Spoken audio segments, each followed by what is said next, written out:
Hey, what is up guys, welcome to this video, and today in this video I am going to share the list of best free code editor apps for your Android phone. So if you want to do coding in your phone, then do check out this video till the end.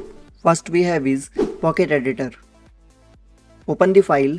Now you can edit it according to you. Also you can search the things and replace the contents.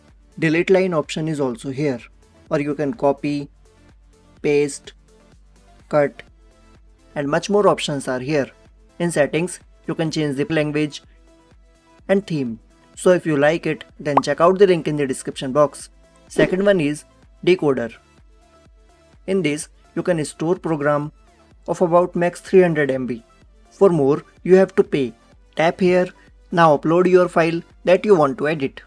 Creating project is in Pro version. You can check out the feed section. That may be helpful for you.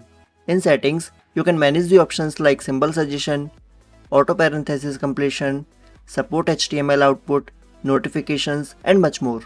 So if you like it, then check out the link in the description box. Third one is Quick Edit. Very simple to use. Now you can edit it according to your needs. Also you can manage the indent. After all done, tap here to save it. And that's all about it. So if you like it, then check out the link in the description box. Hey wait, before moving forward, please like this video because your likes motivate me to create more amazing content just like this one.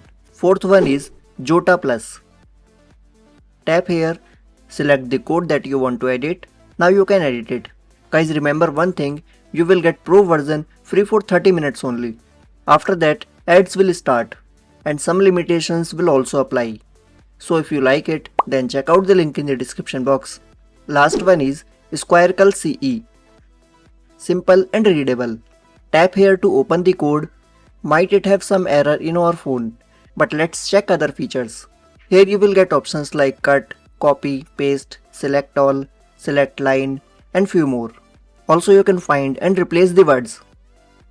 In settings, you can configure the things like appearance, editor, code style, files, and so on. So if you like it, then check out the link in the description box. So guys, thank you for watching this video. Please like this video and share your thoughts in the comment section. Also hit the subscribe button with the notification bell icon to never miss any future video from my side. Thank you.